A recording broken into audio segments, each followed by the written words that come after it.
farming and then created the fresh dip category in India by skilling and empowering underprivileged women. She continues to apply out-of-the-box thinking and has extended the Wings Green brand into sauces, mayo, baked chips, pasta, bakery mixes, herbs and seasonings, spice mixes, etc.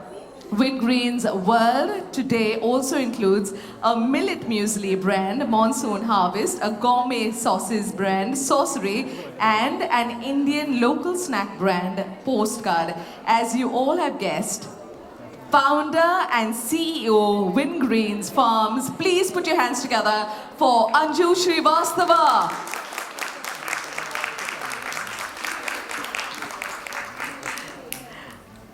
Our next speaker co-leads the investment team at Lighthouse Funds. She serves on the board of Duroflex. She previously led consumer sector coverage at ICICI Securities in investment banking team. She is Managing Director, Lighthouse. Put your hands together for Anshul Jain. And joining our panelists on stage is another power lady. She co-founded Clovia 7 years ago when she and the team realized missing links between demand and supply in the intimate segment. With Clovia, she wanted to redefine the Indian lingerie market and help customers choose beyond standard cuts, shapes, and colors. Her mantra, lingerie is a critical part of your wardrobe and it doesn't need to be drab and boring. Right from the time of Clovia's inception, she was pretty clear that she needed to change the way lingerie was sold. Clovia is disrupting the way lingerie is being sold in India. No prizes for guessing her name. Please welcome founder and director Clovia, Neha Kant. Welcome. Well, this is going to be a very, very interesting panel. Thank you so much. Tarun Sharma, co-founder and CEO, McAfee, has taken ill and is unable to join us today. He sends his best wishes and we wish him a speedy recovery. On over to you, ma'am, and we know it's going to be an exciting power pack session. I'm not sure we can meet that bar. I know, I was going to say. Awesome, great. So look, thank you everyone for being here. I know you had choices of this panel or the one upstairs, and you've chosen this one, so we hope we can live up to it. We have some really cool people on stage. I actually wanted to cover a few different topics with all of you. And of course, we've prepped a lot for these topics. So just for the audience, we'll save a little bit of time at the end for a couple of questions. We wanted to focus the discussion today on a few different themes. One was just emerging consumer themes in India. The second was building a brand, building a consumer business in India, and what does that mean and what does it take? And then a little bit about, you know, your personal journeys in growing the team, growing the business, if things were different for you as women, right? And if it's okay, I'll just direct questions to one of you at a time and then feel free to, you know, step in. Maybe a little bit of a broader question for you, Anshul, to begin with. A bit more kind of general. Just how is the Indian consumer unique? Is the Indian consumer unique? If you play out India over the next 5-10 years, what are the macro themes? What are the sectors that are interesting in the consumer space to watch out for? Thank you very much. Look, I would like to start by congratulating Nupur and the whole WinPE team in terms of putting the event together. You know, kudos to everyone who has helped in terms of putting this.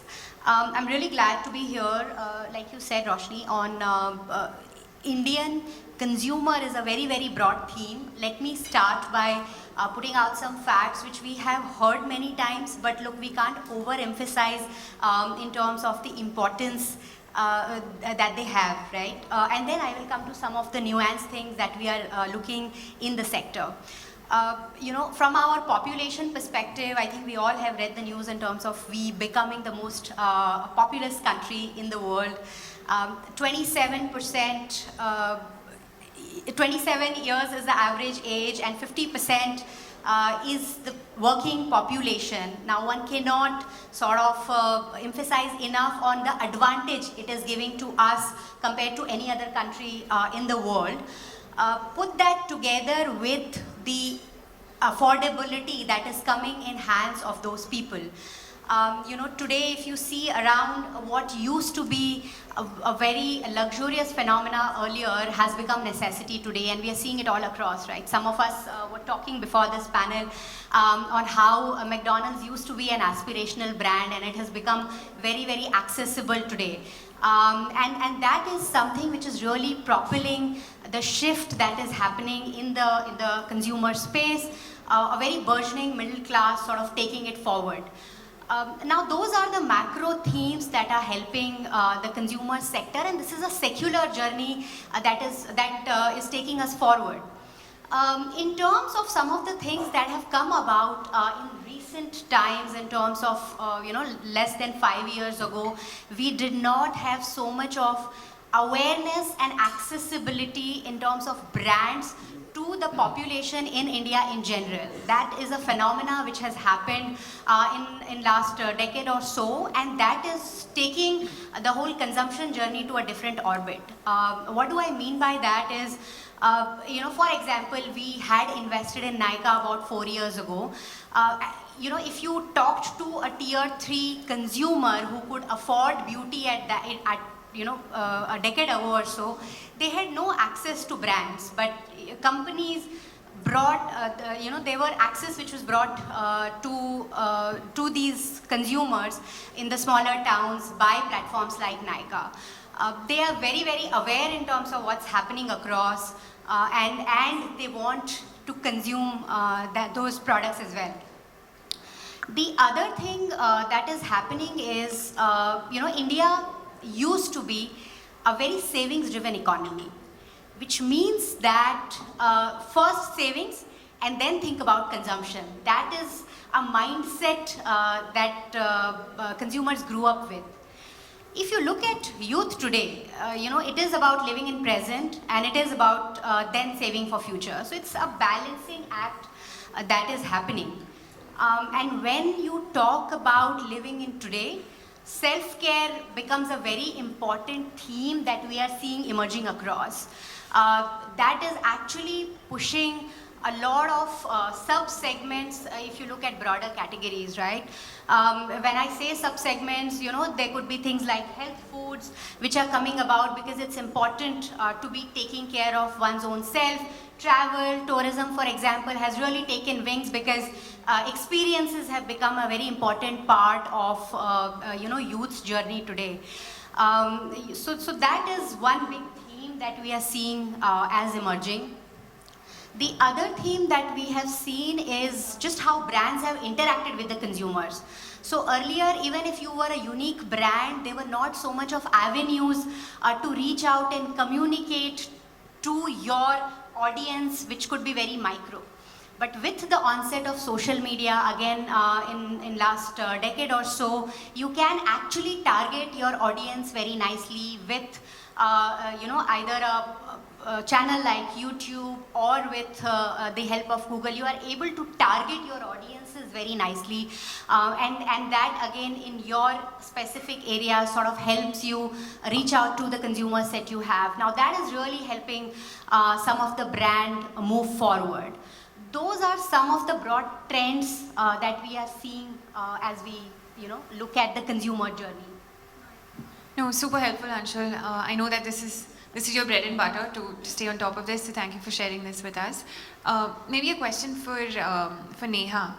I think the discretionary income available to women, focus on women's health, comfort, have become themes as well, right? Your business, for example. Within that space of, focus on women's health, women's comfort, women's luxury, what are the interesting themes, business models that you are seeing? I think we've heard of some of them today, but helpful to hear your thoughts. I think for women health or intimate health and women fitness are two very strong themes that I've personally, as part of Clovia, have experienced. We launched our active were reigned sometime back, about 2 years back, and maybe COVID also fast forwarded that trend. That's another event that happened which changed consumer behavior across the board. But we suddenly saw it pick up, and then and now it's become a category which demands its own cuts in terms of solutions. So Clovia is a solution-oriented brand. We think of a girl and what are the problems that she has in her wardrobe or everyday lifestyle, and then you go about solving it. And we started to see that there are so many cuts in active range as well, and the same we've seen with our sanitary napkins range. But the thing is what Anshul said, that girls today, we still spend like how our mothers did. And then there is a disparity in income, what our parents earn and what we earn. But still, by and large, we think like our parents and we save rather than consume. So it's a journey to, it's going to be tough for brands. Or if you crack it, then you are goal that you handhold her into spending money. Earlier, even on underwear, women don't open their wallets for underwear. It took us some time. We had to actually kind of inspire them or fire up their imagination. If you keep talking about function, utility, doesn't happen. So I think with fitness and and intimate health also, we can keep speaking of utility and functionality, but it will really, once it catches larger audience's imagination, I think these two trends will really take off. Got it. Thank you.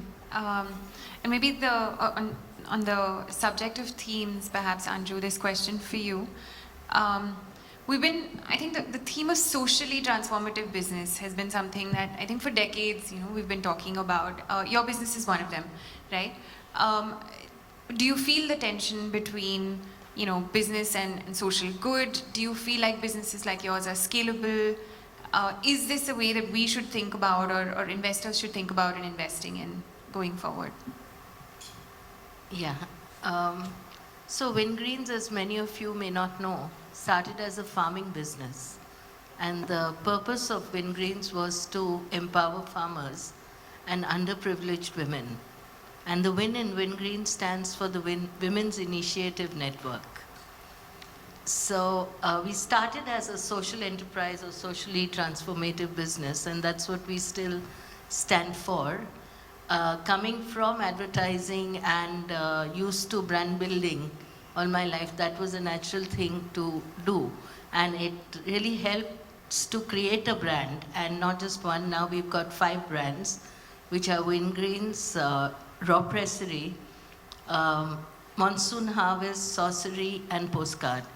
And building these brands with an idea now to be able to backward integrate and thus make all the businesses socially transformative or socially relevant as well.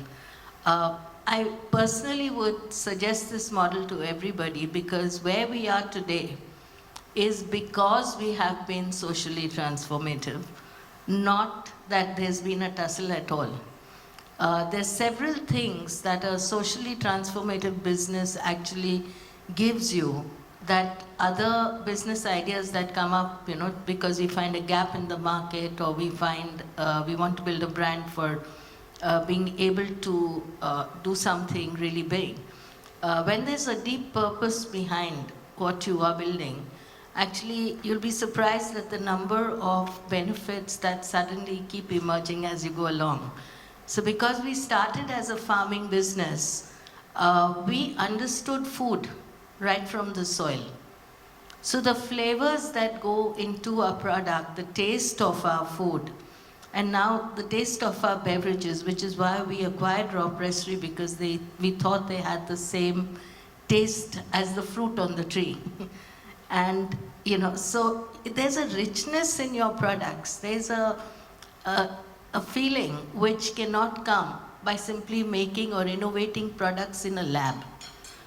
So not that we source each and every product we make from the farm, but it does grow somewhere, and we prefer to deal with products that have raw materials that are grown on farms.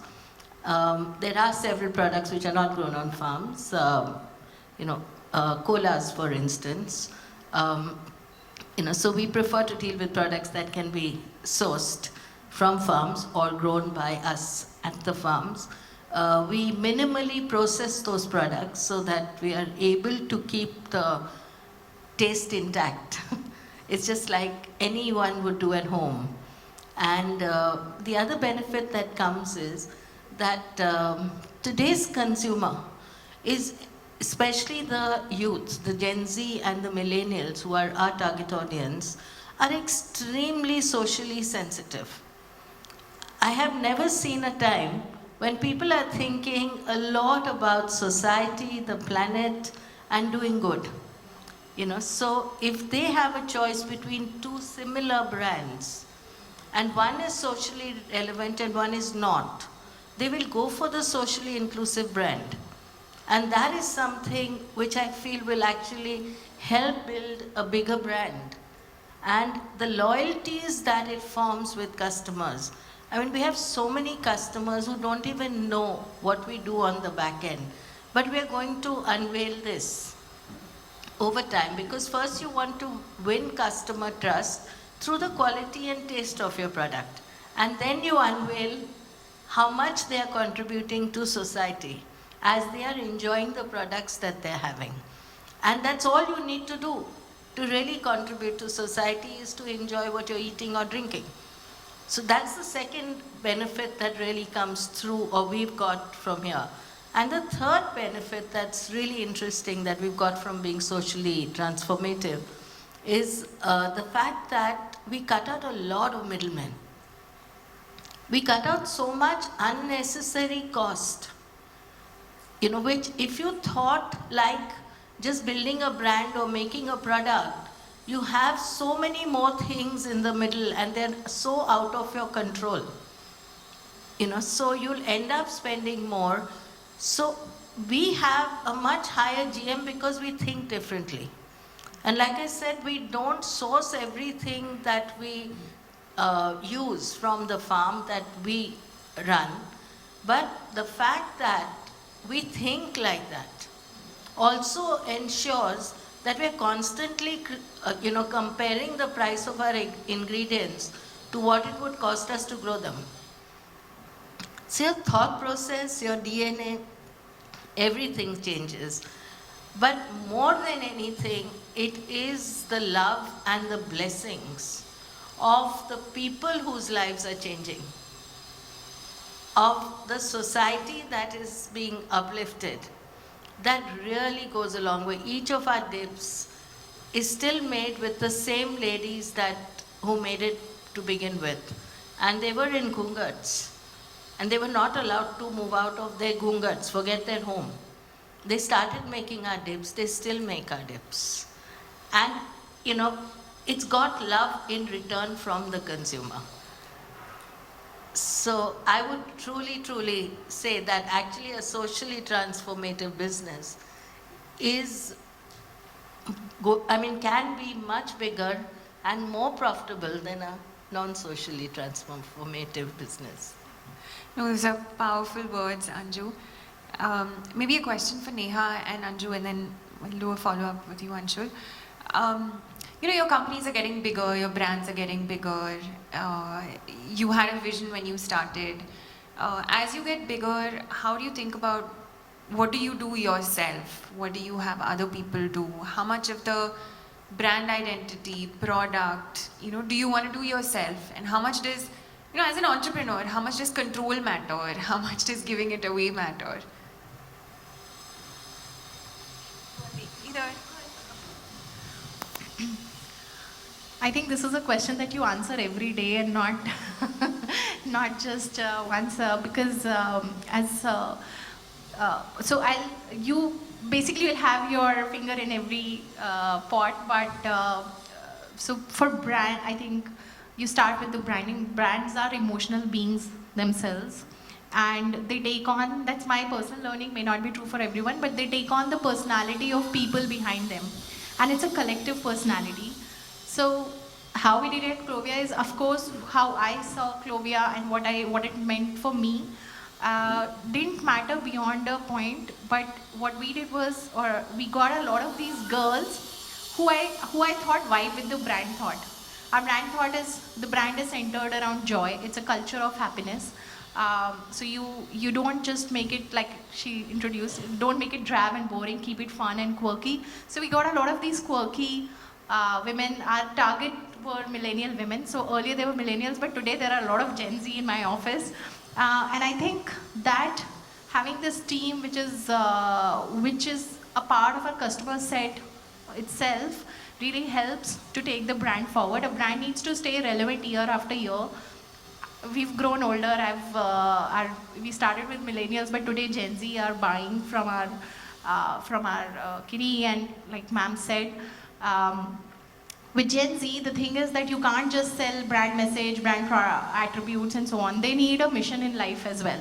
You need to give them a mission, something to believe in, and then only they will opt for you. So I think you cannot do all that by yourself. You need people from your customer set to come in and put that effort. And the same goes with product.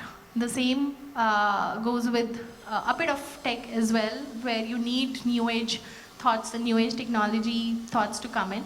But what you control primarily is the finance bit of it. I think that you can't let go, and the revenue bit. Those two things you control very tightly with yourself. How does your journey look? Yeah, it's actually pretty similar when your customer segment is really your marketing team. And, they kind of give you the ideas. They're really your gurus. So when you start a brand and it's for them, then obviously you learn from them. And the only thing you do is, help them initially to really imbibe what the brand stands for.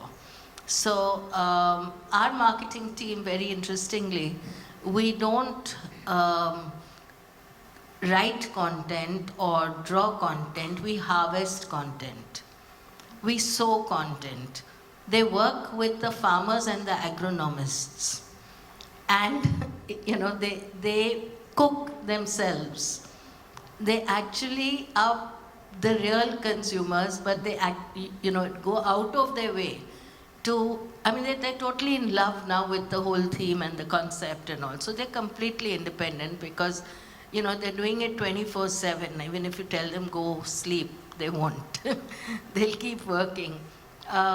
What's really, interesting is that they've become foodies, they've become agronomists, they've become so many other things that the brand really required. And the effectiveness of the kind of work that they're doing is just phenomenal. They work with influencers. So we had through the March season is harvest time. So what I mean by harvest content is they took all the influencers to the farm and they gave them baskets. And they told the influencers also go harvest your content. So the influencers went into the farm and right from, herbs and exotic vegetables to strawberries, they were harvesting it on their own. And even those who said they would charge us didn't. They were so excited with the whole journey. And, it's almost become like a given now that the influencers chase us and keep asking us what next. And now they are together with the team sowing the crop for the summer season. So when you get that kind of engagement, when you get that kind of connection with your customer, through your marketing team, because it is so connected, they're on a roll. You don't have to do much. You just have to put them on a path and let them go, No, thank you so much. If I may, I think there's a lot of kind of love and energy that when both of you spoke, right? Like going into your brands, going into your businesses. Maybe now a question for Anshul. I'm sure a lot of founders come to you with so much love and so much energy, right? And how do you identify the next Clovia? How do you find the next Wincreens? What do you look for? How do you assess this at an early stage, right? So look, from our perspective, it's not necessarily an early stage only that we get in, but let me talk about brand journey in general for us. So product is at the core of everything, right? What do you stand for when you go to the consumer? What is it, that you are building in terms of functionality of usage of the product that you are giving, and then the experience part of it as well. And brands can have different things, right? For example, they spoke about the whole purpose which consumers today is looking for, and we have seen in last few years that brands have come out with the positioning of saying what is the purpose that they stand for, and they have been able to connect with their consumers there. That could be one path. Then there are brands who have taken the path of, when you get in the luxury space of, I could be standing for indulgence when you use my product, right? So what is the core? You have to define that, and then be absolutely true as you go on building the journey.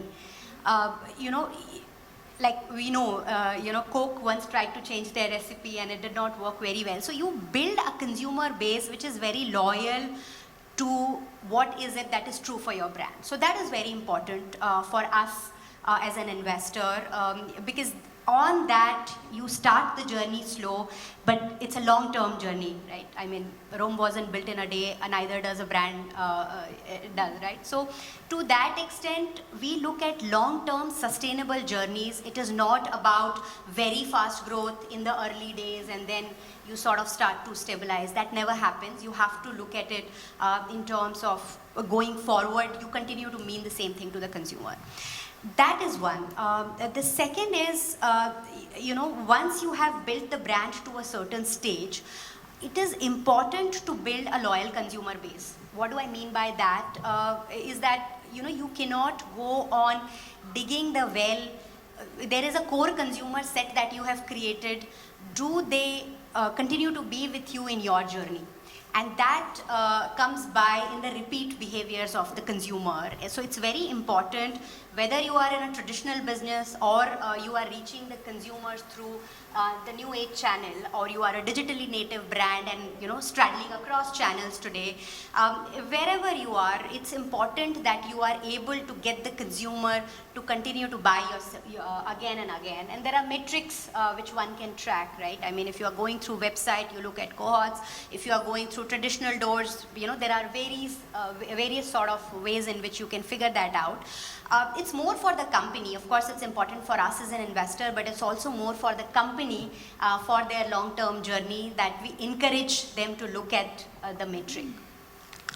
The third is, it's more in terms of the communication part, which I was saying from a trend perspective, that are you reaching out to consumer in different ways, whether it's traditional media or digital media.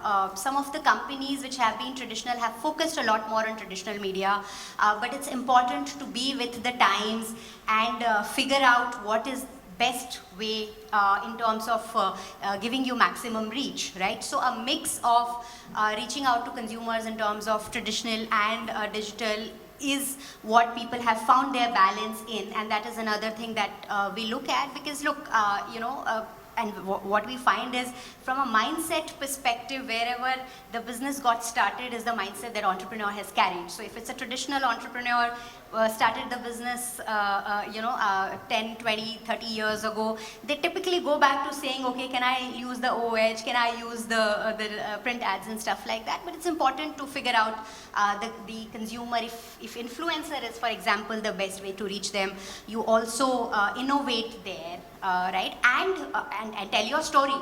We have so many examples. For example, ethnic wear used to be a very occasion-led thing, right? How Manevar said, "Taiyar ho ke aaye," something like that, right? So I'm saying there are many examples of brands having innovated on their media side, but I think communication in different manner to reach out to your consumers in best way is something, again, which we encourage brands to look at. And I can go on and on, but these are some of the important parameters in the brand journey.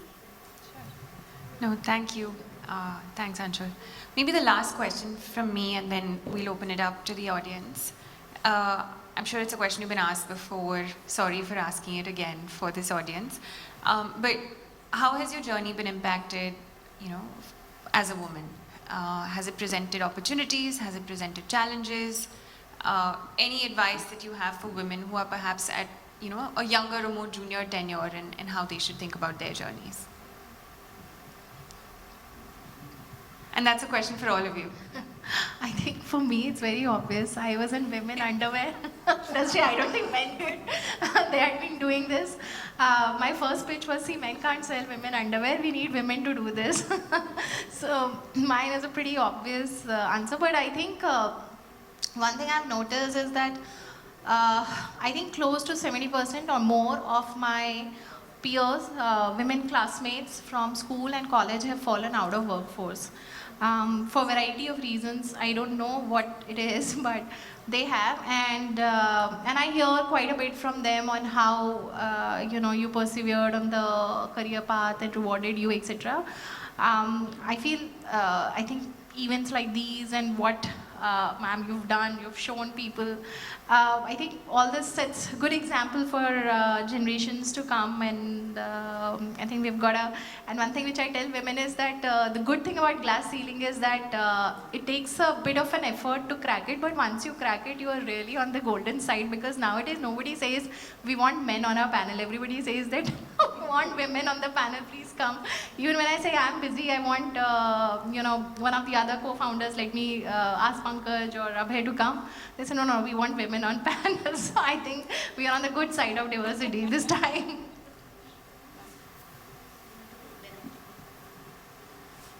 Yeah, I think, it feels really nice in this room with so many women, and mostly women, I would say. It's fantastic. Honestly, I feel that what women can do is grossly underestimated. And it's really, really important for us to understand the kind of strength that we have, the kind of common sense we have, the kind of multitasking abilities we have, the kind of perseverance we have. I mean, honestly, I am not comparing with men, but the power of a woman is truly untapped most of her life. And I would really suggest that every woman must try her hand at some form of either entrepreneurship or passion, because she will then get to know herself. She will truly understand what she is worth. It's not just to become somebody and make money or to grow big or to have a business. It's a way of understanding yourself. It's a way of knowing yourself. It's a way of realizing where your life could have gone. And it's extremely essential that we do our best. I would always say, don't hesitate to start small, but don't be afraid to think big, really big. You can do it.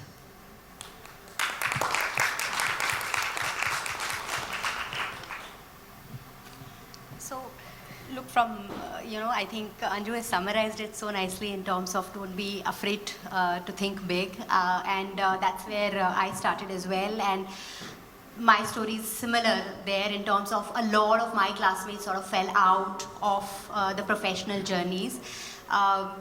I'm just glad that, as a community in investing side, I think Nupur has really been an enabler of how, as women in PE and VC community, we can increase our representation. We are doing our bit as a firm as well. In our firm, in partnership, 33% representation from women.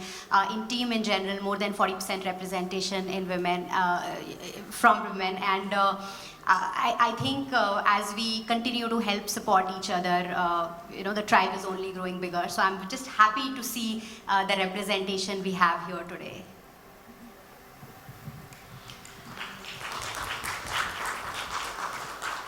Excellent. I think we should now open up for maybe a couple of questions from the audience. One? Okay, that's what we're allowed. Okay. We're checking the app online as well to see. Also, if you've got any questions right here, we can take one question. Or if you just, yes, we've got a question.